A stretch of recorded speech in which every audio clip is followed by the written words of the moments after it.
secara di medsos pun kita sudah mengatakan agar Bapak Presiden juga memperhatikan. Tanpa kita minta pun saya yakin seluruh petinggi negeri ini termasuk Presiden sudah tahu kasus ini. Dan mudah-mudahan diterapkan seperti kasus Sambo, benar-benar dikasih political will untuk memeriksa. Dan untuk Peggy Setiawan ini kan juga diduga korban salah tangkap ini akan dibantu juga dengan Bang Hotman atau seperti apa? Kita sekarang ini hanya berpendapat masih meragukan apakah Peggy itu pelaku DPO yang tertangkap. Kita tidak mengatakan 100% bukan, masih meragukan. Karena 5 dari terpidana mengatakan bukan Peggy pelakunya. Jadi mau apa lagi? Hanya 1 yang menyatakan. Di dalam hukum, apabila ada hal-hal yang tidak jelas, apabila ada kekaburan, apabila ada ketidakjelasan, dalam prinsip hukum adalah harus dibebaskan orang yang belum pasti bersalah.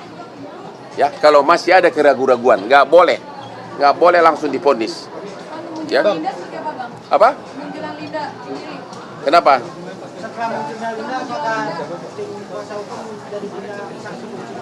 Enggak, kalau Linda itu kan bukan saksi hukum. Dia itu kan hanya kerasukan ya? Iya, Tepat. Jadi tidak bisa dipakai sebagai saksi.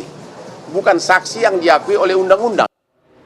Kita sudah dengarkan bagaimana keterangan Hotman Paris kembali lagi yang mengatakan bahwa keluarga dari almarhumah Vina memang meragukan Peggy adalah tersangka. Peggy yang ditangkap pihak kepolisian sekarang merupakan pelaku sesungguhnya dari pembunuhan dan pemerkosaan terhadap Vina dan juga Eki. Sehingga kemudian juga meminta pihak kepolisian untuk bisa menelusuri kembali, menelaah kembali dan jangan terburu-buru, jangan tergesa-gesa, jangan prematur. Untuk satu yaitu menetapkan Peggy sebagai tersangka, kemudian yang kedua adalah membuat atau juga menetapkan dan juga menyatakan bahwa 2 DPO lainnya ini merupakan fiktif. Kalau tadi Bang Asmi katakan sebelum jeda, ini mungkin ada sesuatu yang tutup-tutupi. Harus kita tarik rangkanya lebih besar lagi sehingga tadi juga dikatakan oleh Bang Hotman, Presiden harus turun tangan. Bisa kemudian berpengaruh terhadap narkoba. Nah, selama ini kita dengarkan juga yang terpengaruh atau terkait dengan kasus ini adalah geng motor. Begitu Pak Susno, geng motor, kemudian juga kemungkinan narkoba. Bagaimana pandangan Pak Susno? Mari kita geng motor ya. Jawa Barat ini dulu itu paling terkenal geng motor. Oke. Kebetulan saya pernah jadi Kapolda Jawa Barat tahun 2008 sampai 2009. 2008 ya. Saya terakhir akhir 2008. Jawa Barat saya diwarisi perkara geng motor yang membaca orang. Nah, tampang-tampang geng motor itu jarang sekali tampang-tampangnya itu orang kelas buruh. Kelas-kelas bawah itu, karena boro-boro dia mikirkan geng motor, ngabisi bensin, ngabisi rokok, minum-minum mau untuk makan aja susah. Ya. Geng motor ini biasanya yang menengah ke atas, yang banyak waktu, ada uang lah walaupun nggak terlalu kaya. Itu tampang geng motor. Dan juga kejadian ini kesempatan untuk menghilangkan geng motor ini. Bisa dihilangkan, bisa, zaman saya bisa kok. Sekali lagi terkait dengan apakah Peggy ini geng motor apa tidak, ya mari kita lihat. Motornya kan STNK-nya ketemu katanya kan, ada STNK 2 di rumahnya. Dicocokkan aja, cari motornya. Katanya saksi EF, motornya dia warna pink. Lah, itu kan nomornya ada kan? Nomornya ada, STNK-nya ada, pink nggak? Ya kalau nggak pink ya bukan. Makanya katanya Pak Hotman tadi, saya bukan karena menguat-kuatkan atau meniru-niru, tapi kalau diragukan ya. Nah, untuk menjawab keraguan masyarakat ini, kita yakin bahwa Polda Jawa Barat penyidiknya sudah kerja profesional. Tapi tolong disampaikan kepada publik, supaya tidak gaduh. Karena ini bukan barang rahasia loh. Penyidik pun harus membuka dan harus memeriksa. Karena ini ancaman hukumannya adalah hukuman mati, harus memeriksa dan menyidik itu didampingi oleh penasihat hukum. Sehingga penasihat hukumnya tahu bahwa, oh, dia dijadikan tersangka, alat buktinya ini. Dan penasihat hukum bisa bercerita kepada publik. Tidak ada kegaduhan, tapi kalau ditutupi, ya, tidak diceritakan kepada publik, kita hanya menduga-duga. Saya pun menduga-duga ya, mudah-mudahan sudah ada bukti yang kuat, mudah-mudahan kan. Tapi kita tidak tahu yang mana. Kalau selama bukti yang dipakai adalah keterangan saksi EF, keterangan saksi yang berasal dari perkara split yang sekarang menjadi terpidana yang sudah dicabut, maka sangat lemah. Sangat lemah, itu katanya Pak Hotman tadi, meragukan gitu untuk jadi tersangka. Tetapi kalau dia sudah mendapatkan bukti yang didengungkan dan diharapkan saintifik, ya mau dipublikasi. Kan ada media. Media ini dah. Ya, baik. Soal transparansi proses pemeriksaan dan penyidikan nanti Bang Azmi juga punya pandangan, tapi kita akan menuju ke rekan kami terlebih dahulu, Kristanti Yosefa yang saat ini sedang berada di TKP karena memang pihak Inavis kabarnya juga akan segera melakukan prarekonstruksi. Kristanti, silakan. Baik Putri dan juga pemirsa, benar sekali bahwa tim Inavis dan juga tim dari Pusat Laboratorium Forensik atau Puslap4 Polda Jawa Barat ini akan segera melakukan prarekonstruksi atas kasus pembunuhan Vina dan juga Eki yang sudah terjadi pada tahun 2016 silam. Saat ini di TKP tempat kami mengabarkan, yakni di Jembatan Layang Talun, ini sudah tampak pihak dari kepolisian tengah bersiap-siap. Kalau tadi informasi yang kami dapatkan ini memang sudah dijaga atau wilayah sini sudah dijaga oleh para polisi yang mana merupakan gabungan dari Kapolresta Kota Cirebon dan juga Kabupaten. Adapun Putri dan juga pemirsa, ini tim Inavis dan juga Puslap4 memang masih belum tiba di TKP Jembatan Layang Talun karena berdasarkan informasinya mereka akan menuju ke titik pertama terlebih dahulu, yakni di Jalan Sadara atau yang mana merupakan tempat di mana SMP Negeri 11 berada. Setelah itu baru pemirsa, berdasarkan informasi juga yang kami dapatkan, ini nantinya pihak dari tim Inavis dan juga Puslap4 akan bertolak menuju ke TKP Jembatan Layang ini untuk melakukan prarekonstruksi. Sebagai informasi, ini memang tempat Jalan Layang ini merupakan TKP tempat ditemukannya jenazah Vina dan juga Eki. Seperti itu setelah mereka dibunuh di SMP atau di seberang SMP Negeri 11 Kota Cirebon. Kemudian di tempat inilah jenazah Vina dan Eki ini dibuat seolah-olah oleh para pelaku seperti sehabis kecelakaan seperti itu. Sampai sejauh ini kami memang sudah melihat tanda-tanda pengamanan yang dilakukan oleh pihak dari kepolisian yang sudah berjaga-jaga di sekitar Jembatan Layang Talun. Namun kami masih menunggu kedatangan dari tim Inavis dan juga Puslap4 yang nantinya akan melakukan prarekonstruksi untuk mengumpulkan fakta-fakta ilmiah dalam mengungkap tindak pidana kejahatan pembunuhan yang menimpa Vina dan juga Eki. Sementara demikian, Putri, kembali dengan Anda di studio. Baik, sebelum nanti kita dapatkan keterangan terbaru juga dari rekan kami Kristanti Yosefa, mungkin juga Bang Azmi bisa berikan pandangan. Tidak cukup transparan, kita dengarkan bagaimana hasil kinerja dari pihak Polda Jabar hingga saat ini, apalagi kalau tadi Bang Azmi katakan gampang digoyang, jumlah DPO berubah-ubah dan sebagainya. Ya, itu yang tadi dari sisiran pertama sampai hari ini dia punya surat kuasa untuk lawyer. Padahal ancaman itu kan pembunuhan berencana. Itu dalam prolog awal BAP-nya penyidik itu harus menyampaikan hak tersangka. Gitu loh. Bahwa Anda dalam perkara ini dan segala macam imperatif wajib. Dari sini kan sudah ada timpang nih. Karena tidak ada klarifikasi dari tanggal 2 sampai tanggal 16 siapa lawyernya. Padahal tanggal 2 sudah ada penetapan tersangka. Dari sini kan udah jelas, tidak ada yang confirm. Berarti kan ini hanya bertepuk sebelah tangan atas satu kehendak atau satu kisah saja. Gitu loh. Ini yang kita bilang tadi timpang. Nah, sekarang kita lihat akibatnya adalah ini sudah terjadi. Ya kan, publik melihat karena terbuka. Medsos butuh, masyarakat butuh sebuah akses informasi dan segala macam yang nggak bisa dipungkiri. Jangan salahkan. Karena kerjaan polisi ini menjadi catatan di publik, wajar dong publik memberikan masukan, memberikan koreksi. Bahkan hari ini harus kita bilang, pengawas sebenarnya itu adalah masyarakat. Partisipasi publik yang dikatakan undang-undang, it is the real society gitu. Apa yang dilakukan oleh masyarakat tadi ingin mencari satu kejujuran. Kenapa ini? Karena cinta dengan polisi, kan gitu kan. Karena ada hashtag sebelumnya kita kasih percuma lapor polisi, kan gitu loh kan. Terus ada kasus-kasus sebelumnya. Ini kan adalah umpan balik daripada masyarakat. Masyarakat bilang ini kok nggak klik dan segala macam. Itu tadi ditandai dari awal. Sekalipun tadi ada prarekonstruksi jika orang ini tidak benar, ya gimana dia mau nunjukin kalau ini orang nggak tahu.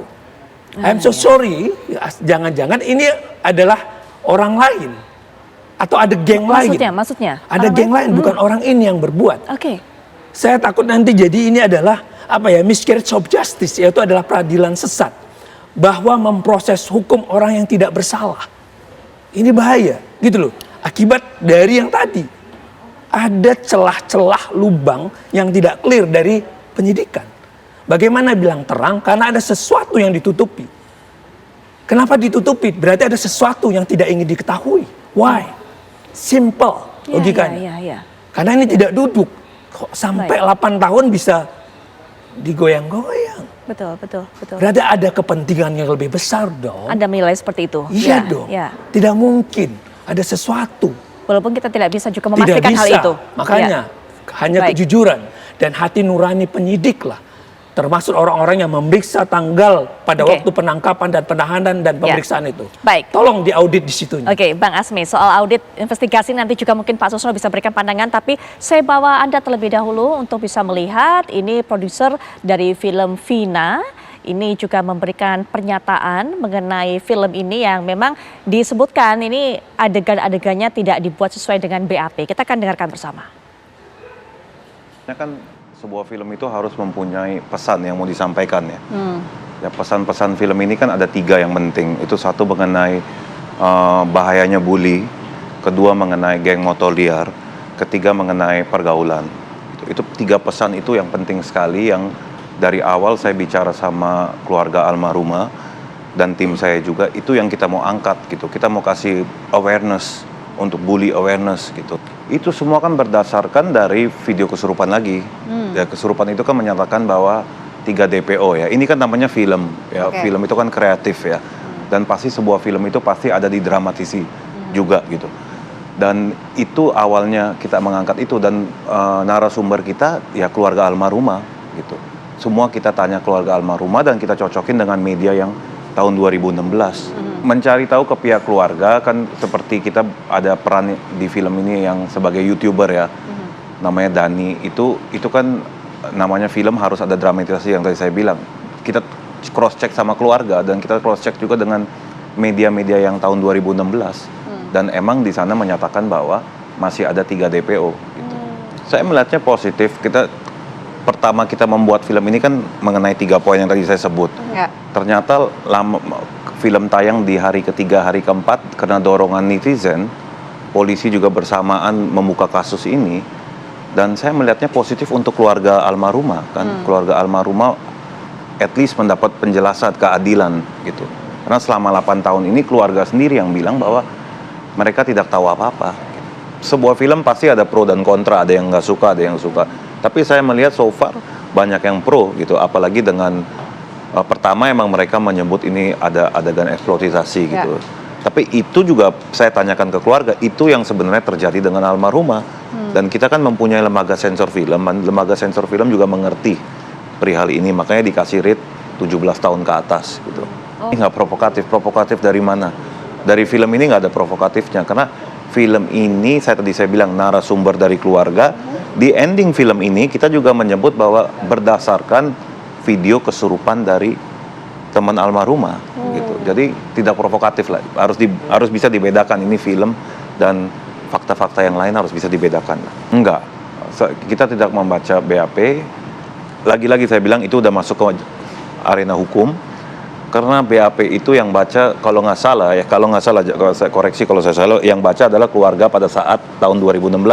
Tapi kelihatannya keluarga tidak punya kopinya atau apa.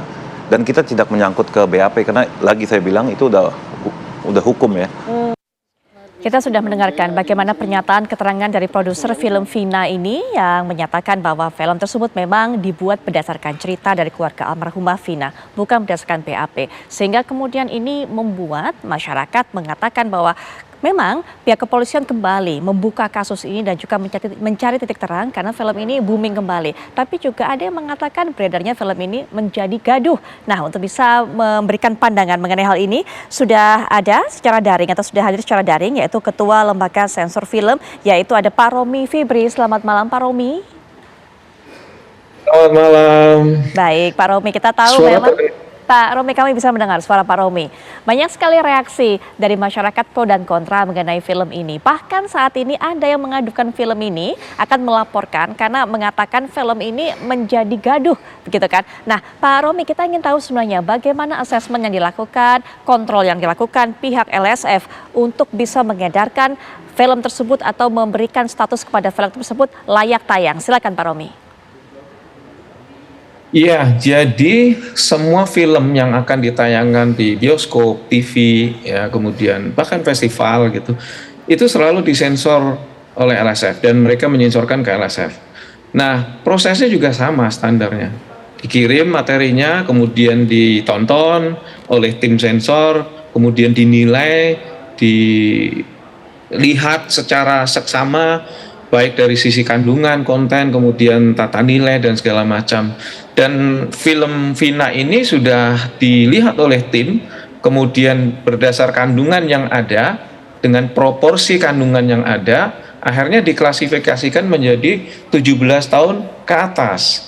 Artinya ini memang selayaknya ditonton oleh mereka yang sudah dewasa lah, sudah 17 tahun ke atas. Jadi bukan SMP atau apalagi SD gitu ya. Karena dengan melihat film ini 17 tahun ke atas, tentu sudah bisa menangkap secara logika maupun juga secara moral. Oh, film ini seperti apa sih pesannya? Oke, jangan ada kekerasan, jangan ada bullying, jangan ada macam-macam. Nah, semua film pasti menawarkan itu, khususnya juga Vina. Nah, dari kandungan proporsi yang ada, lembaga sensor film sudah memberikan keputusan bahwa ini lulus untuk 17 tahun ke atas gitu. Baik, Pak Romi, ketika sebuah film ini berdasarkan kisah nyata, apakah ada kewenangan dari pihak LSF ini untuk bisa menentukan ataupun juga memeriksa apakah kesesuaian antara film ini dengan kisah nyatanya? Tapi nanti Pak Romi dijawab, Pak Susno juga tadi mengatakan kepada saya memiliki pandangan tersendiri mengenai rencana prarekonstruksi yang dilakukan oleh pihak Inavis dan juga pihak kepolisian. Nanti kita akan bahas setelah jeda dan rupanya Bang Azmi waktunya terbatas bersama kita. Jadi terima kasih Bang Azmi. Semoga berkenan untuk datang di kesempatan selanjutnya. Terima kasih sekali lagi pandangannya. Baik, Pak Susno lanjut sama saya, Pak Romi juga lanjut.